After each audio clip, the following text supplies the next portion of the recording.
खुशामदीद एक बार फिर मेरे चैनल में। मैं हूँ एजुकेटर आबिद। तो आज हम डिस्कस करेंगे द मुग़ल अम्पायर का बाकी portion, what we have discuss the last lecture, and जो लेफ्ट पोर्शन इस चैप्टर का द मुग़ल अम्पायर का बचा है वो आज हम डिस्कस करेंगे। तो आज का हमारा टॉपिक जो है डिस्कस के लिए वो है मनसबदार्स एंड जागीरदार्स। देखिए, सिंपली मैं आपको बताता चलूँ, जब भी कोई डायनेस्टी, जब भी कोई अम्पायर एस्टेब्लिश्ड होती है, उसका एक क्या होता है, उसका एडमिनिस्ट्रेशन होता है, किस तरह से ओवरऑल जो है मतलब क्या कहते हैं हुकूमत को चलाया जा सके। उसके लिए अलग अलग मतलब क्या कहते हैं मुलाजमों को रिक्रूट किया जाता है, एम्प्लॉयमेंट को रिक्रूट किया जाता है, ताकि किस तरह से ओवरऑल जो हुकूमत का निज़ाम जो है, हुकूमत का जो एडमिनिस्ट्रेशन है, हुकूमत का जो सिस्टम है वो किस तरह से मेंटेन रहे। So today's our discussion is on the topic of the mansabdars and the jagirdars. Before we discuss this topic illustrately, I want to overview explanation of the mansabdars and the jagirdar system of the Mughal empire. तो simply आपको मैं यहाँ पे बताता चलूँ मनसबदार्स और जागीरदार्स क्या क्या है। This was the Mughal administration, जिसमें हम पढ़ते हैं मनसबदारी सिस्टम हम पढ़ते हैं, और इसी दूसरा जो है इसको हम जागीरदार सिस्टम कहते हैं। देख लीजिए, मैं आपको बताता चलूँ, ये हम डिस्कस कर रहे हैं द मुग़ल एडमिनिस्ट्रेशन के बारे में। इसमें मुग़ल में जो पहला पोर्शन क्या है, मनसबदार। अब देख लीजिए द मनसबदारी सिस्टम क्या था मुग़ल अम्पायर में। देख लीजिए, मनसब सिंपली अगर आप बात करेंगे मनसब क्या होता है, मनसब सिंपली मतलब क्या होता है, रैंक, यानी कि किस पोजीशन पे और किस रैंक पे आपको रखा गया है, आपका क्या ग्रेडिंग सिस्टम है, आप किस पोजीशन पे आपको तैनात किया गया है, कौन सी कुर्सी आपको दी जाती है जहाँ पे आप लोग जो है अपने काम को परफॉर्म करते हैं। अब देख लीजिए, मनसब सिंपली मतलब होता है rank under the Mughals indicated the position of its holder mansabdar in the official hierarchy।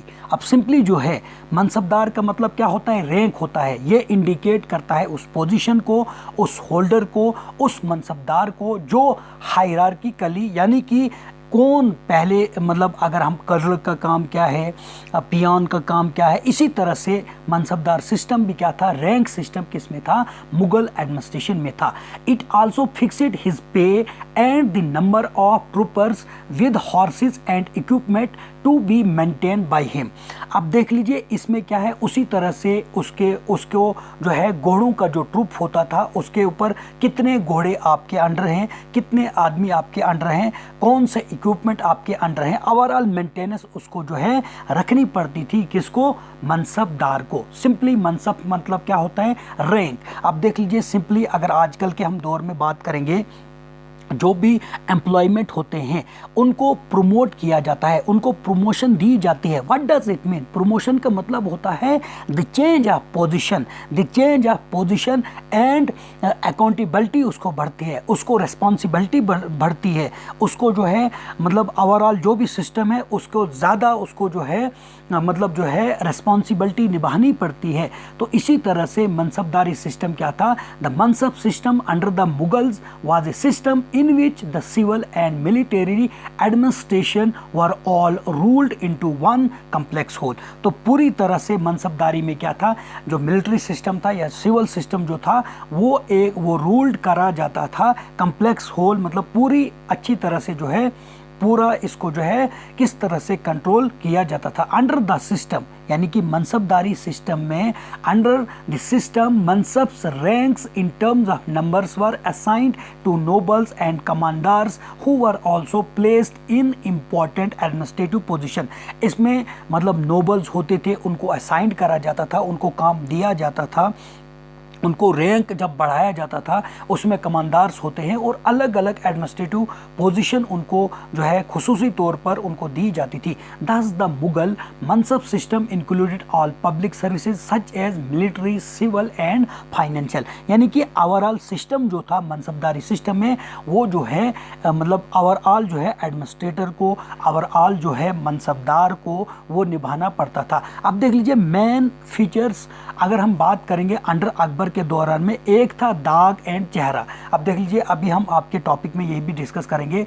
दाग एंड चेहरा का मतलब क्या होता है? दाग ब्रांडिंग ऑफ हॉर्सेस, जिसमें एंड चेहरा और द जिसको कहा जाता है tashiha descriptive roll of the soul, यानी कि घोड़ों का जो ब्रांड होता था, मतलब घोड़ों के निशानात रखे जाते थे कि अगर मान लो उनके ऊपर जो है कुछ न कुछ मोहर लगाई जाती थी कि इतने घोड़े फलानी मनसबदार के अंडर है, इतने घोड़े फलानी कमांडर के अंडर है, इतने घोड़े फलानी ऑफिसर के अंडर हैं, वो उनको निशानात के तौर पर उनको देखा जाता था। एक और टर्म हम इसमें पढ़ेंगे, उसका वो जो है उसका है ज़ात एंड सवार। देख लीजिए, ज़ात एंड सवार की अगर हम बात करेंगे, ZAT ज़ात एंड सवार की अगर हम बात करेंगे, the mansab system under Akbar came to be represented by the dual rank of zat and sawar from the 41st regnal year 1597। The former determined the personal pay and status in the official hierarchy. देखो, ज़ात क्या कहा जाता है? ये उस बंदे को, उस ऑफिसर को कहा जाता है, उसकी पे कितनी है और उसका स्टेटस हायरार्किकली किस तरह से उसका रुतबा है, कौन सी पोजीशन है, कौन सा ग्रेड है। लेकिन अगर हम सवार की बात करेंगे, सवार में क्या होता था?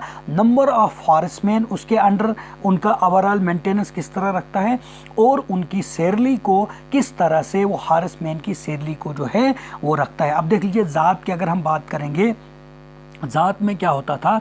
उसमें बिलो 500 उसको मनसबदार कहते थे, और 500 से लेकर 2500 तक उसको आमिर्स कहते थे, और 2500 एंड अबो उसको आमरुल उमदा या उम्दाए आज़म कहा जाता है। देख लीजिए, सिंपली आपको क्या है, मनसबदारी सिस्टम क्या है?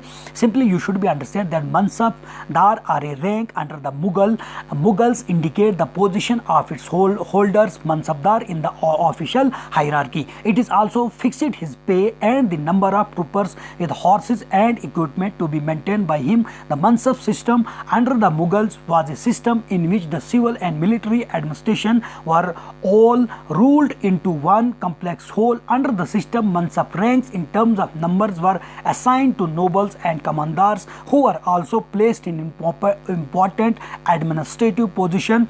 Thus, the Mughal mansab system include all public services such as military, civil and financial. अब देख लीजिए, दूसरा वर्ड जो है यहाँ पे देख लीजिए, मैं सिंपली आपको, अभी तक हमने आपका ये जो है टॉपिक जो स्टार्ट नहीं करा है, मैं ओवरव्यू आपको दे रहा हूं, आपको जो है इस टॉपिक के रिलेटेड थोड़ी बहुत ज़्यादा इन्फॉर्मेशन दे रहा हूं। तो दूसरा जो है वो है आपका जागीरदार। आप समझ लीजिए जागीरदारी सिस्टम क्या था, what was the administrative system during the period of, या सिंपली आप समझ लीजिए जागीरदारी सिस्टम मुगल अंपायर के दौर में क्या था। मनसबदारी मैंने आपको बता दिया, अब सिंपली आप समझ लीजिए द जागीरदार सिस्टम क्या था मुगल के दौर में। मीनिंग जागीर, और इसको तुयूल भी कहा जाता है, TUYUL, tuyul was a unit of land. अब देख लीजिए जागीरदार सिस्टम क्या होता है, jagirdar was a unit of land, मतलब कुछ लैंड जो है उसको मुंतकिब करा जाता था, कुछ लैंड जो है उन ऑफिसरान को दी जाती थी, whose revenues were assigned to a mansabdar in lieu of his salary. अब देख लीजिए सिंपली क्या होता है जागीरदारी सिस्टम, मतलब क्या होता है, कोई लैंड का टुकड़ा, अब सिंपल छोटा सा टुकड़ा नहीं है, मतलब मान लो जिस तरह से आपके एरियाज़ में 3-4 गांव हैं, एक गांव जो है छोटा सा उसको दिया जाता था, जो भी वहाँ पे प्रोडक्ट था, जो भी वहाँ पे इकोनॉमिकली रिसोर्सेज थे,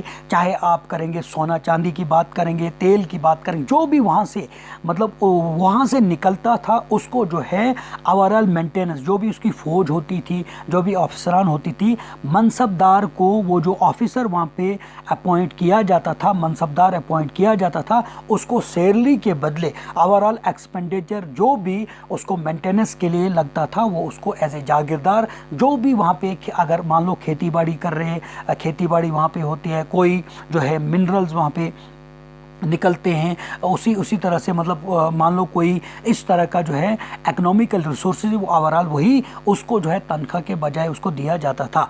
the jagirdars assigned in lieu of salary were known as the, जिसको कहा जाता था tankhwah jagir. Besides there were the watan jagirs hereditary position of the autonomous chief under the Mughal apart from the jagirdar land whose revenues went to pay the salaries of the mansabdar for their services to the state there were also the khalsa. अब देख लीजिए तरह तरह से जागीरदार system था, इसमें हम खालसा की बात करेंगे, उसके बाद जो है बाकी अलग अलग तौर से जो है, जैसे खालसा, जागीर हमने सिर्फ पढ़ना है जागीरदार सिस्टम क्या होता है। It was a class of land, ये एक क्लास लैंड की होती, whose revenues were assigned to a jagirdar or a, mansabdar को दिया जाता था। Jagirdar were of two types, फिर आपको जो है जिनको तनख्वाह दी जाती थी, और दूसरा होता था वतन जागीरदार। तो अब हम ये आपका टॉपिक जो है यहाँ से स्टार्ट करेंगे। अब यहाँ पे आप देख लीजिए मनसबदार एंड द जागीरदार। अब देख लीजिए as the empire expanded to encompasses different regions, the Mughals recruited diverse bodies of the people. अब देख लीजिए जो जैसे ही मुगल सल्तनत जो है मुहित होती गई, बढ़ती गई, पूरा जो है उसको अलग अलग रीजन्स में, मुख्तलिफ अलग अलग रीजन्स में जब उन्होंने मुगल अंपायर ने अपनी हुकूमत को कायम करा, लेकिन उन्होंने बहुत तरह किस्म के लोगों को जो है, बॉडीज़ को, पीपल को रिक्रूट करा गया, उनको भर्ती करा गया from A small nuclear of Turkish nobles Turanians, they expanded to include Iranis, Indians, Muslim, Afghans, Rajput, Marathas and other groups.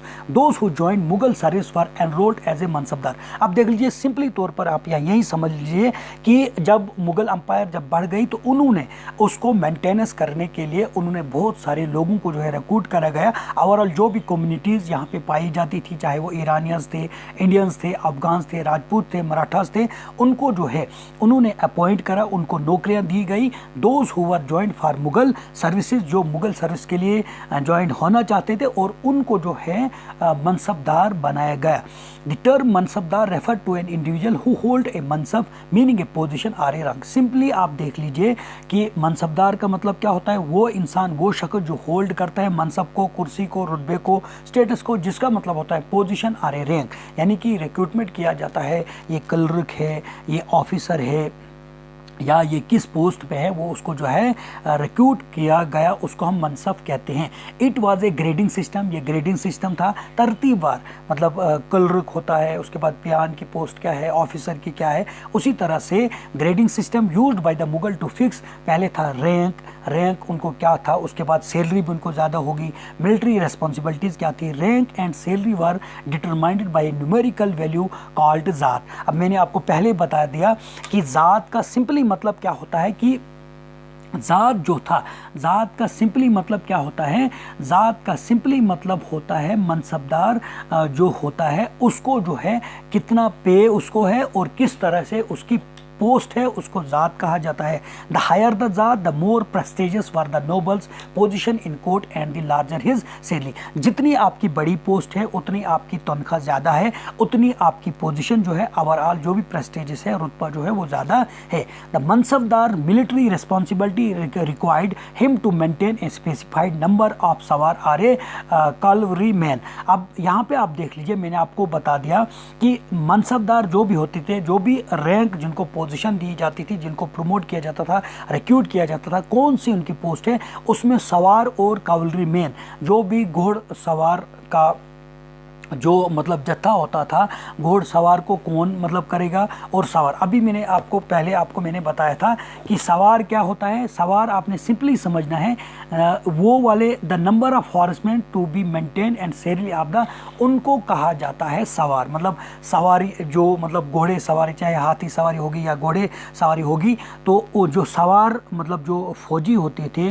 सवारी के जो सिपाही होते थे, जिनको सवार मतलब घोड़ों पे वो सवार होकर जो है जंगे लड़ते थे वगैरह, उनको सिस्टम को उनके सिस्टम को मेंटेन रखना उनको सवार कहा जाता है। The mansabdar brought his cavalry man for review, guard them, registered their horses, branded and then received money to pay them as a salary. अब देख लीजिए ब्रांड क्या था, उनको दागा जाता था, उनके निशान जद किए जाते थे, जो हॉर्सेज उनके होते थे, बाज़ाब्ता उनका नाम होता था, घोड़ों का नाम होता था, उनके नंबर्स होते थे। ओवरऑल मेंटेनेंस कौन रखता था, मनसबदार और उनको कितनी कितनी जो उनके रखवाले जो हैं कौन सा घोड़ा किसके अंडर में है और उसको कितनी तनख्वाह वगैरह वो ओवरऑल मेंटेन करते थे। Mansabdar received their salaries as a revenue assignment called jagirs which were somewhat like iqtas. अब देख लीजिए हमने पढ़ा था during the discussion of the what you say the Delhi Sultanate at that time, वहाँ पे एडमिनिस्ट्रेटिव सिस्टम क्या था, एकताज था।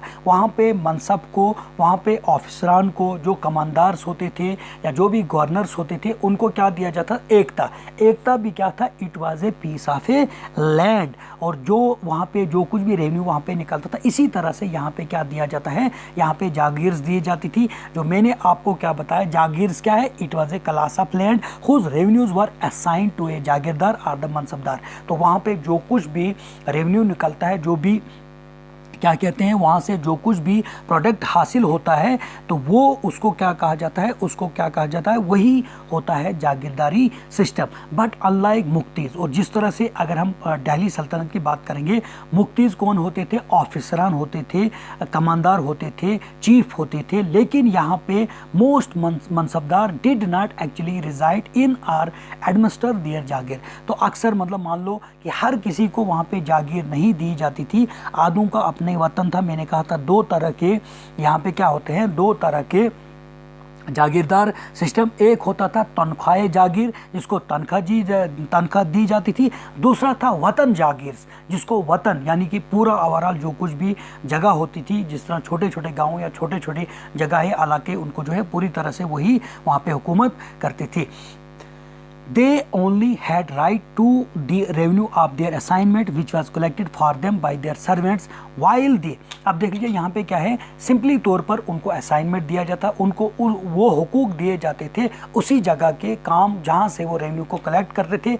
लेकिन जो उनके सर्वेंट होते थे, जो मुलाजिम, लेकिन mansabdar themselves served in some other part of the country, लेकिन मनसबदार जो होते थे वो बाकी जगहों के पार्ट से भी जो है वो अपने आप को सर्व कर सकते थे। इन अकबर्स रैंक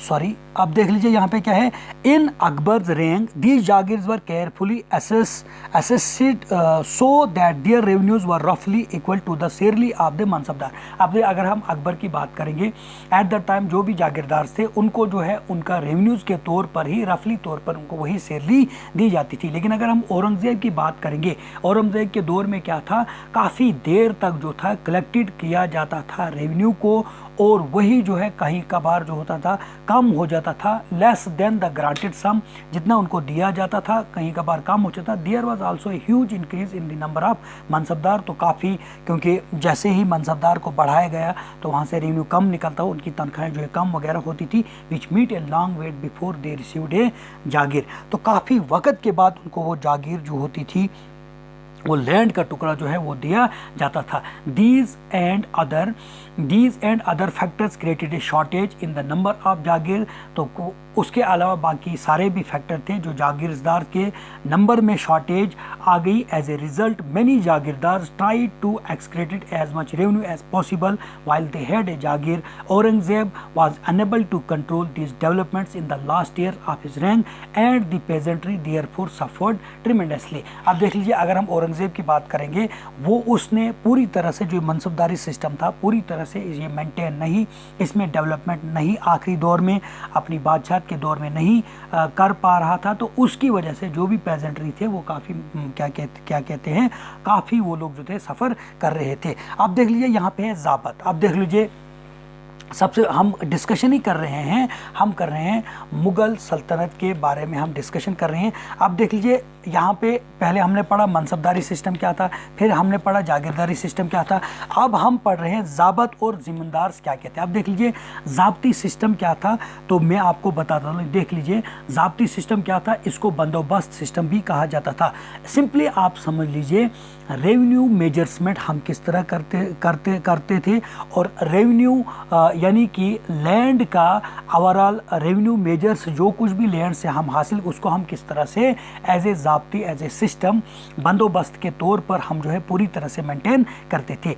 इसको कहा जाता Todar Mal framed a regulation और standard system of revenue administration known as the zabti system. देख लीजिए, तोदार माल ने फ्रेम्ड करा था रेगुलेशन किसके बारे में, जो रेवेन्यू एडमिनिस्ट्रेशन, जिसको ज़ाब्ती क्या कहा जाता है, ज़ाब्ती सिस्टम कहा जाता है।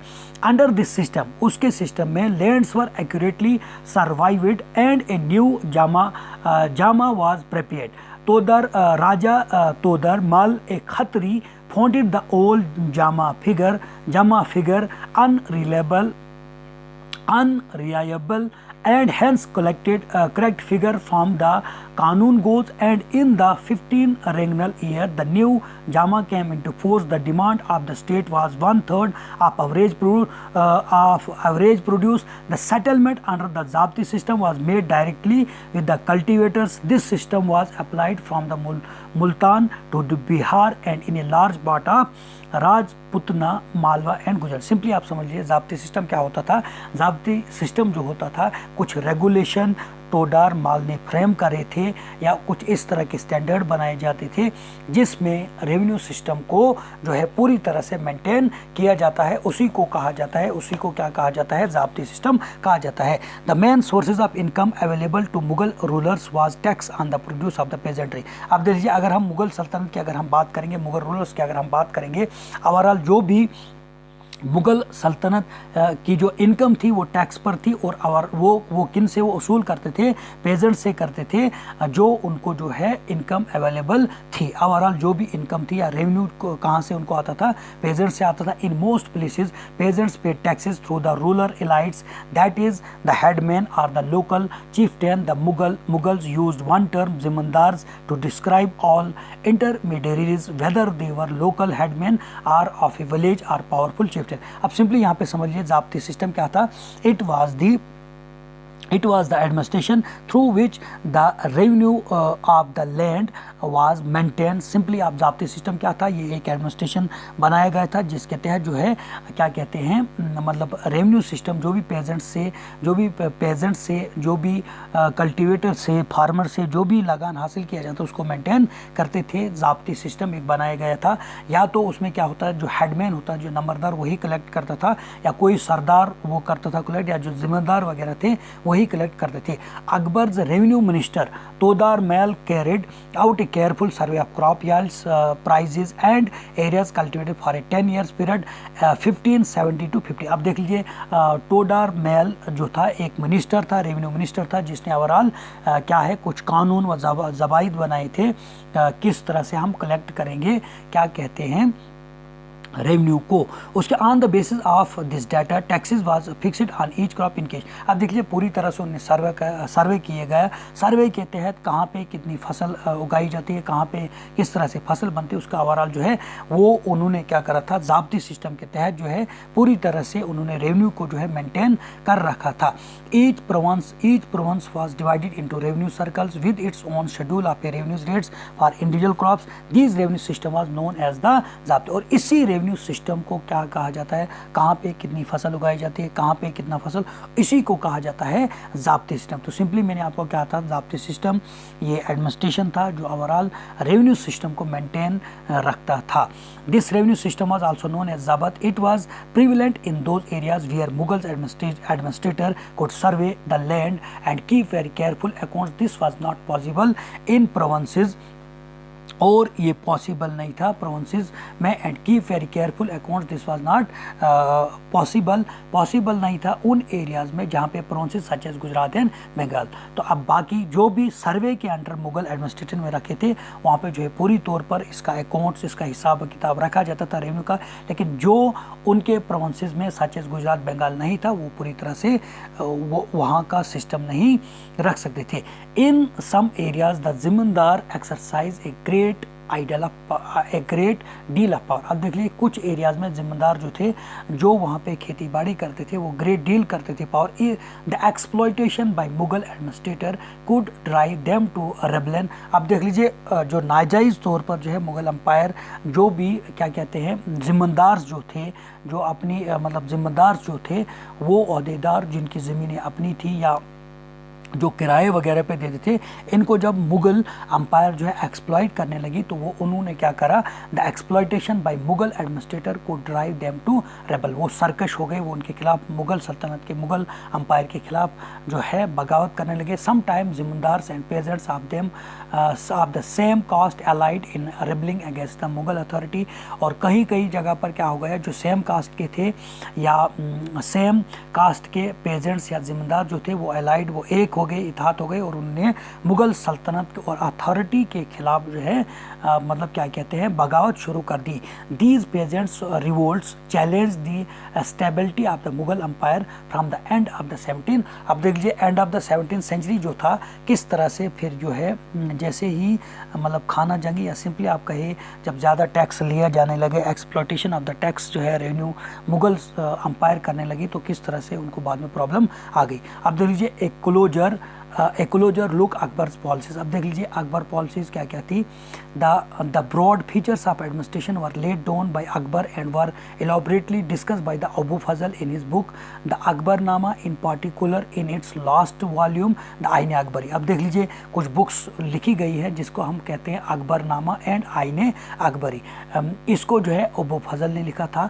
हिस्ट्री ऑफ द अकबर रेंग में कि किस तरह से उसका एडमिनिस्ट्रेशन, सूबेदार कौन, सुबाज पे सूबेदार किसको बनाया जाता था, आगे आगे उसी तरह से जो है ओवरऑल सिस्टम उसका था। सच एज द मिलिट्री पे मास्टर बख्शी था, द मिनिस्टर, मतलब अलग अलग तौर पर अगर आप लोग बात करेंगे कि किस तरह से उन्होंने जो है यहाँ पे क्या कहते हैं अपने एडमिनिस्ट्रेशन को मेंटेन कर रखा था। अगर मैं आपको एक बात बताता चलूँ कि अगर हम बात करेंगे अकबर की, तो अकबर ने एक बनाया था द मेन थिंक, उसने जो बनाया था वो बनाया था अकबर का एक आइडिया था जिसको नाम क्या था, सुलह कुल, जिसको यूनिवर्सल पीस कहा जाता है, या सिंपली उसने क्या बनाया था, सुलह कुल क्या था, जहांगीर अकबर सन डिस्क्राइब हिज फादर्स पॉलिसी। ये एक पॉलिसी उसने बनाई थी कि तमाम मज़ाहिब के लोग जो है वो एक हैं। तो सुलह कुल में क्या था, as in the wide expanse of the डाइवान